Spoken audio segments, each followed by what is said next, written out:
welcome back to another episode of the Stogie Review video review. And well, it's my first official week back from Vegas where I'm actually going to do a video review. Last week I came home and probably due to lack of sleep, a lot of booze, and just not eating very well in Vegas, I ended up getting a pretty nasty cold.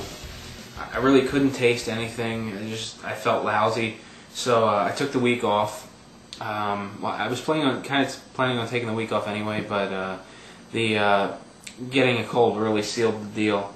And from what I understand, there were a couple other guys that were in Vegas that got colds as well. So it was something that went around apparently.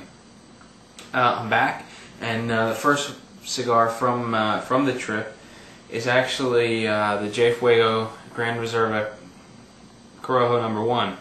Now this cigar was given. Actually, this particular cigar was given at the show. I was given 2 more before the show to review, and it was one of the cigars that I've been meaning to get to, and now that I have some time, I want to actually get to the show, or get to the cigar. Now, I have a bunch of show cigars to do, and unfortunately, I only have one of several of them. So what I'm going to do, as I had mentioned in a previous video, is I'm going to do these sort of first impression style videos where I'm just going to smoke the one cigar and take it for what you want, or just take it however you like. If the cigar ends up being horrible and it's a really bad review, you can chalk it up to me getting the bad one. Same thing goes if it's the exception and it's fantastic. Because I only have one cigar, let's see how the first impression goes, and then we'll go from there. You know, maybe we'll revisit it later on. But for the time being, I'm going to do the Fuego Gran Reserva Corojo #1. This is a Corona size. These have a sun-grown Corojo wrapper from Nicaragua, and binder and filler is also from Nicaragua. Now, the special thing about the binder and filler is that they are tobaccos that are grown exclusively for this particular cigar by Nestor Plasencia. From what I understand, Jesus Fuego and the Plasencias are very close, and these are tobaccos that have come a long way, and they're, you know, they have their purpose, which is solely the cigar and nothing else. Now, if you don't remember seeing the Delirium review, I mentioned that Jesus Fuego is fairly new to the cigar scene in terms of having his name on a band. Now, he started doing his own cigars in December of 2006, and he's gotten quite a name for himself, especially in the cigar forums. People are really drawn to his cigars as of late. Now, some of the cigars you may recognize that he's actually blended include the Helix, Don Tomas, Defiance, and several other cigars. Some include some of Rocky Patel's blends. Now, as I mentioned, this has a sun-grown Corojo wrapper from Nicaragua, a Nicaraguan binder and filler. And they come packaged in boxes of 20 cigars. They're available in 5 sizes, which include a Corona, a Robusto, Bellicoso, Elegante, and a Grande. And they range from about $7 a piece up to about $10 a piece. This being $7. So they are a little pricey, but let's see if you get what you pay for. Just looking over the cigar, it looks very nice, well constructed. Very smooth wrapper, small veins. There's really no protrusions. It's got sort of a soft, almost a supple kind of feel to it, and one small soft spot right in the middle below this, that secondary band. And it's just that one single soft spot. Everything else feels pretty good. And as I was talking, I cut the cigar earlier. Charles got some resistance to it. It's got a nice sort of a sweetness to it. So everything's looking good. So I'm going to go ahead and get my cigar lit and get rolling on the first third. So I'll catch you in a few minutes.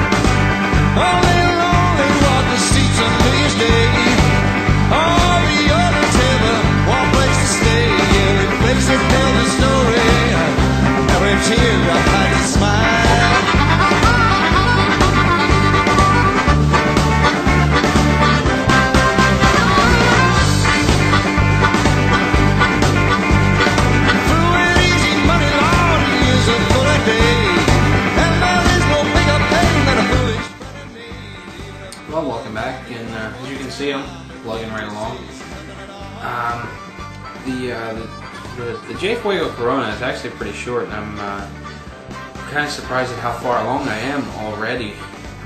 It's only been about, well, it's only been about 30 minutes now, but I'm practically all the way through the first third, and so far everything's been pretty nice. Initially, I got the cigar lit, you know, no burn problems up front, got a nice even light, a good supply of smoke. The body starts off in the medium range, and it has this nice crisp finish to it, and it's especially crisp when it goes through the sinuses. And I say crisp because it leaves me with this sort of clean and refreshed sort of feel, where I'm rip roar and ready to take the next puff, you know, practically after I blow the smoke out of my mouth. And the flavor up front is very dominant. It's a Corojo flavor. It's unmistakable. It's very dominant. It's very flavorful. It's very easy to pick up. After you get, I don't know, about a half an inch into the cigar, not even that much maybe, the cigar begins to settle out a little bit. The body remains medium. That nice crisp finish stays there, and the Corojo flavor settles down just a little bit. It's still very apparent, and I like that flavor very much. So I'm happy with where it's at, and I'm beginning to pick up a nice spicy flavor, especially when it goes through the sinuses. I get this nice sort of crisp feel, and then the spiciness comes on, and it's a very interesting dynamic that goes on, and I'm enjoying it very much. The burn line of the cigar is thin and even. Resting smoke is light. The draw's got a little bit of resistance to it, but I'm still getting lots of smoke with every puff. And the smoke that I am getting is very dense, easy to get through the sinuses, kind of lingers around the room, you know, that real thick cloud of smoke that I don't know, I like sort of letting my head hang in the cigar shops, just and taking in the aroma. It's got a very pleasant aroma to it as well. So all in all, I mean, there's nothing bad to say about the cigar at this point. Everything's top notch. And as I'm sure this clip is very short at this point, let's just sort of get into a little bit of meaningless banter. The cigar that I have here, the Corona, I was actually given to by Jesus Fuego in Vegas. It was the first time I had met Jesus, and I met him when we were all together in a group, and I'm sure you heard this story previously. But we got to talking. You know, we introduced ourselves. It was me, Brian, Jerry, Jesse, Jesse's wife, and Brian's wife. We were all just hanging around, and I recognized Humberto. I went over and talked to Humberto for a few minutes. He introduced me to Jesus, who was with a customer. As soon as he finished with the customer, he came right over to us and just dove right into the conversation. He was a very personable guy, and it was just, you know, fun to talk to him. He had a lot of enthusiasm about him. He was very proud of his product, and he wanted all of us to try his product. And he bent down and was digging around under the table, and he handed us. He gave all of us a Delirium, and he gave all of us a 777, which is a new one, and we also all got the Gran Reserva Corojo #1. And when he gave it to us, he said that, you know, I only brought a couple of boxes of these. These are the cigars that we are smoking. You know, these are the original batch. These are, you know, 2 years old. They've been sitting in boxes, and you know, I thought that was fantastic that he was nice enough to do that.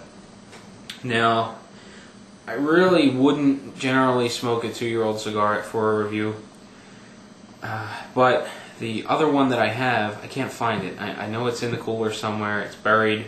I know what cigars it is with. It's with some Spanish Galleons, some Easy cigars. There's all the cigars that Humberto represents were in that bag together, so I just need to find that bag. It's in one of my 4 coolers, and as soon as I track it down, I'll know immediately which bag it is. It's pretty apparent.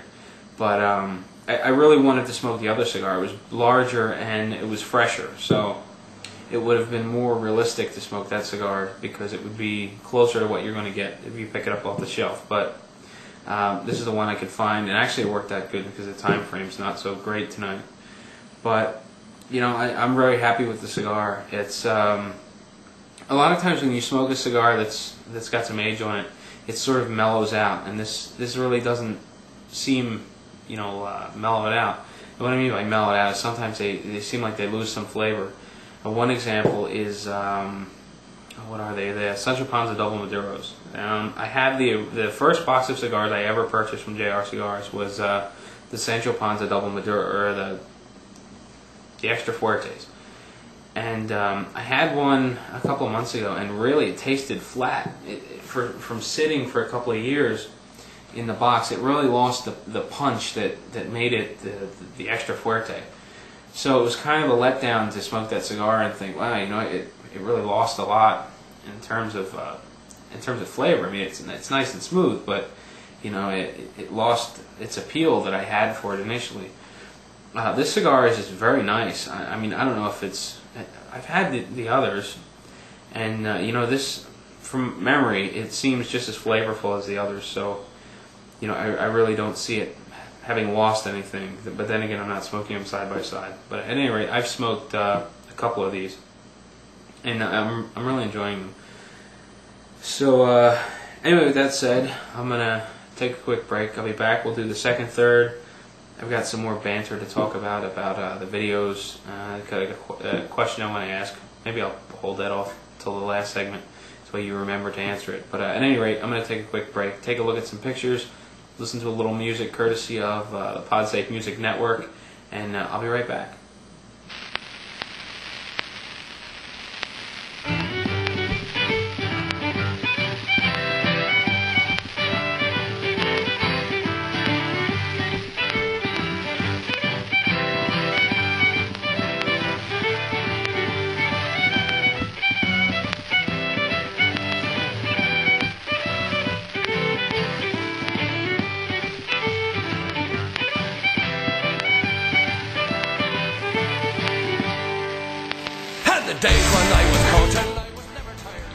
Well, welcome back, and as you can see, I had to remove the other band, and the cigar's getting pretty short.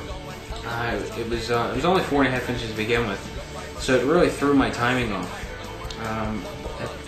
You know, what feels like the second third may actually look like the final third, but because of the proportions of the cigar, I'm going to call this the second third, and I'm just about through it.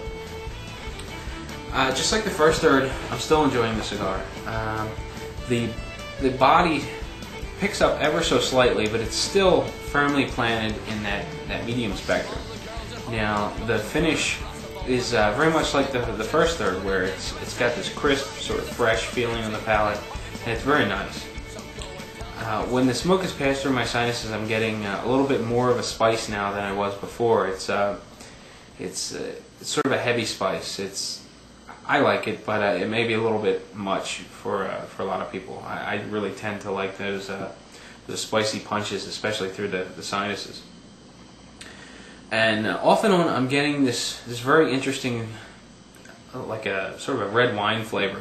It just kind of comes and goes, off and on, totally random, stays for a puff or two, and then quickly fades. And I find that to be very interesting. I think it adds a lot of character and depth to the cigar. And the primary flavor is still this very rich Corojo flavor that I really get a kick out of. And I seem to get on these phases, and the Corojo tobacco phase has lasted the longest by far. Remember, there was a point in time when I just didn't like any form of Connecticut tobacco. It wasn't for me, it wasn't appealing, and eventually I ended up liking it, and I smoke quite a bit, or I smoke my fair share of Connecticut's now. I went through a phase where I loved Cameroon wrappers. I couldn't get enough of them. I smoked them constantly. And now I still like them, but I smoke them much less than I did before. And you know, same for like a sun-grown Habano wrapper. I still love the wrapper, but I don't smoke a lot of those cigars much anymore. I mean, the only two that I smoke on a fairly regular basis are the Nub Habano and the Oliva Serie V.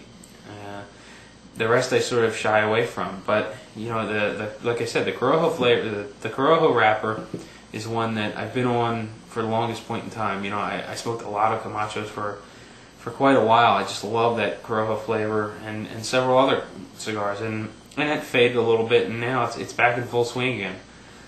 Love the top shelf cigars, especially the Black Label. It's got these very nice Corojo flavors. This J Fuego Gran Reserva's got very nice Corojo flavors. Still smoke a ton of the Camacho Corojos and whatnot. So this cigar is really up my alley as far as the flavor profile goes, and I'm really enjoying it. The ash is light in color. The little bit of flaking I had earlier has disappeared. It's solid. It's firm. It's compacted now. The resting smoke is still light. The draw has still got a little bit of resistance to it, but again, every puff just gives you this thick mouthful of smoke. It's very dense, easy to get through the sinuses. It just kind of lingers in the room. It's got a nice room aroma to it. It's you know, all in all, I'm really enjoying it. And not to sound like a broken record, but it's a good cigar. Before I get out of here, I wanted to make mention of the video I did with Christian from Camacho at Cigars International last week. And the consensus seems that you enjoyed that format of video. I'm going to keep doing them as long as Cigars International allows me to do it. And the audio doesn't sound any different from the norm because I'm not using the microphone. Unfortunately, the shotgun mic that I bought has like a mono output or something. Sound only comes through the left channel. And what I wanted to know from you guys is, did you find that annoying in that Camacho video? It's a ton of work to go back and extract the audio and balance it out and then reinsert it and try to make everything sync up. It's doable, but it's very time consuming. And I kind of want to gauge what your feelings were. Did you find it annoying? I did initially. I thought I had a blown right speaker or something on the laptop. You know, I was only hearing out of the one side, and you know, I put my ear against the other speaker, and I could hear some sound. That, of course, it was coming through the case. But when I used the balancer to check the right channel, sure enough, no sound at all. So I guess I don't know whether it's the nature of the beast or what, but the shotgun mic only picks up left audio or left speaker for whatever reason. So if you don't mind only hearing in a left speaker, I'm going to keep doing that as long as I don't have the time to balance it out, which hopefully I will. It's just a handful of work. Anyway, the setup I'm using was a bit of a challenge because I mentioned at the trade show or after the trade show was that I didn't want to be carrying around this 20-foot microphone cord, and that was the big drawback and why I didn't end up buying a mic. Now, the camera that I'm using is a Canon ZR500. It's an entry-level camcorder, DV camcorder, and it has a microphone port, but it doesn't have a hot shoe adapter up top. So this part of the microphone that clips into the camcorder, it couldn't because there's not one there. So I started thinking, well, what could I possibly do? And a while back, I used to do a lot of photography with film SLRs, and at one point in time I bought one of these, which is a flash holder. It's supposed to reduce red eye. You can bounce the flash up and down and whatnot. But there really wasn't a way for me to mount the camcorder and the tripod mount at the same time, so it was kind of frustrating. What I did end up finding after quite a bit of searching, and big thanks to the guys on Twitter, was this adapter, which basically the thumb screw has a threaded insert in it, so I can mount this in between the tripod and the camera. And of course, the microphone just clamps down, and camcorder's here and whatnot. So, not that you really care, but that's the new setup, and that's what I'm taking on the road with me.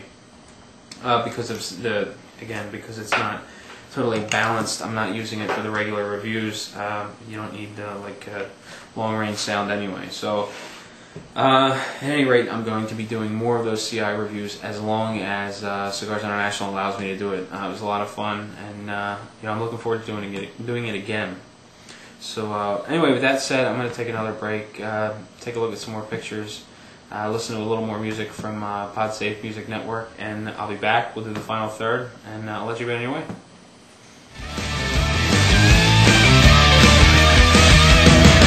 There they are with the phony looks.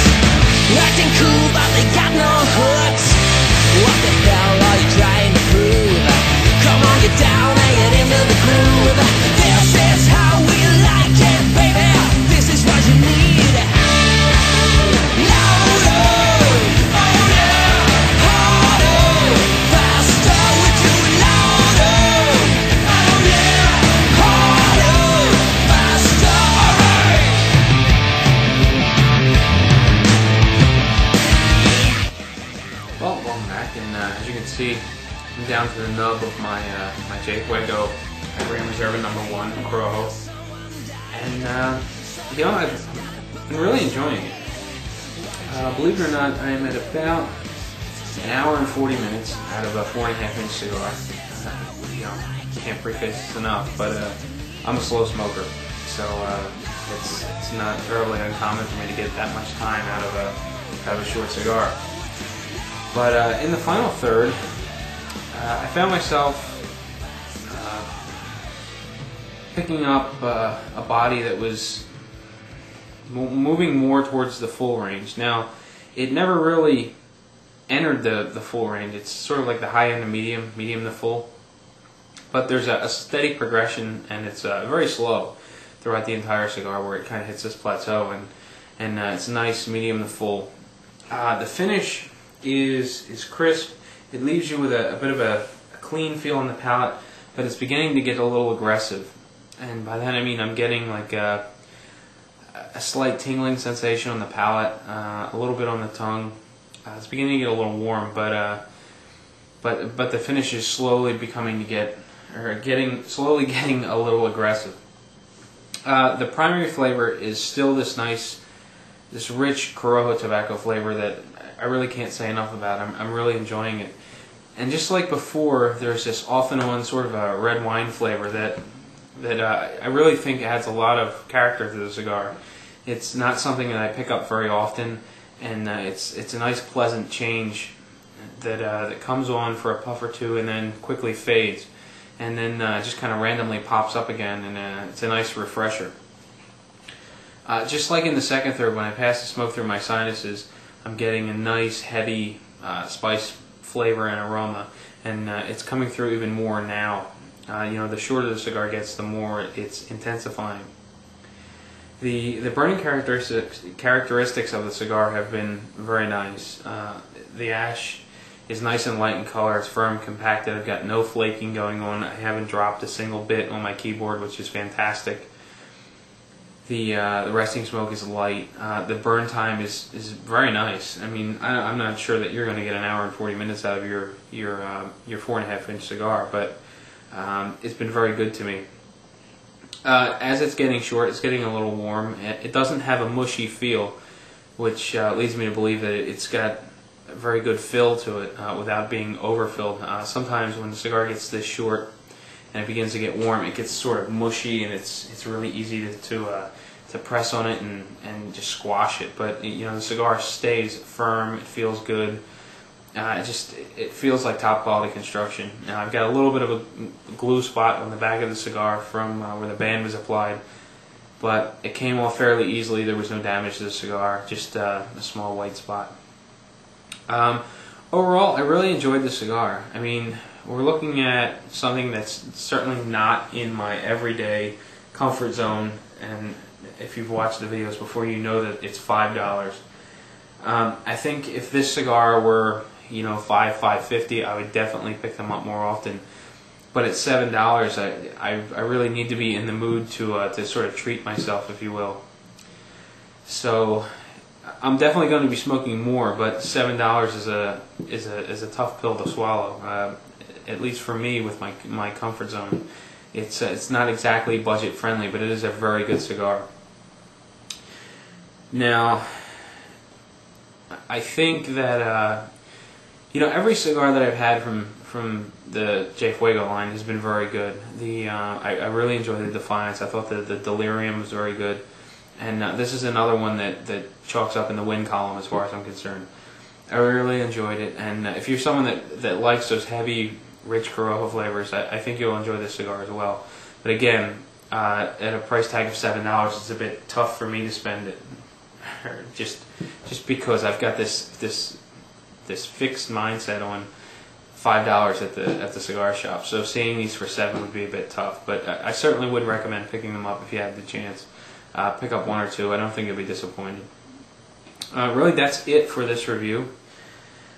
As far as next week goes, I'm really not sure what I'm going to be smoking. I might start getting hot and heavy into the IPCPR cigars. I know that they're not all of them are available yet, but I think it might be a good sort of preface on where to look at these new cigars.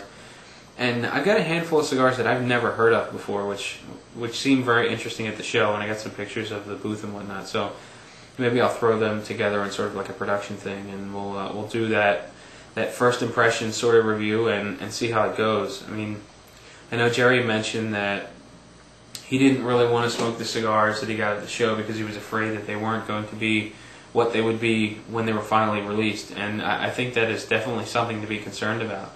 I mean, if you listen to the Camacho recording that I did, you heard Christian say that you know, cigars don't make good travel companions. So, you know, the flight out to Vegas with the cigars may have sort of deteriorated them a little bit, although I'm certainly not getting that impression from this cigar. And then I'm flying them back.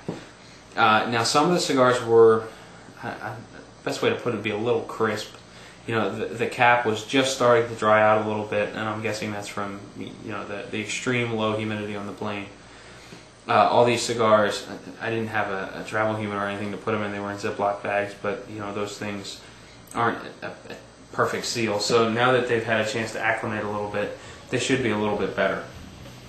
But that's the game plan to start on the IPC PR cigars. And which one I'm going to be starting with is probably whichever one I reach in and pull out. Just going to reach in and grab a cigar, and that's the one I'm going to be going with. So hope you enjoyed the review. I felt a little rusty throughout the entire recording. The video itself wasn't the tough part. It was managing the video and my notes at the same time was something that I hadn't had to do for 2 weeks. So it felt a little rusty. But in any case, I'm starting to feel comfortable once again with the notes and whatnot. So hopefully next week everything will be back to normal, and you know, we'll be back on schedule. So until next week, happy smoking.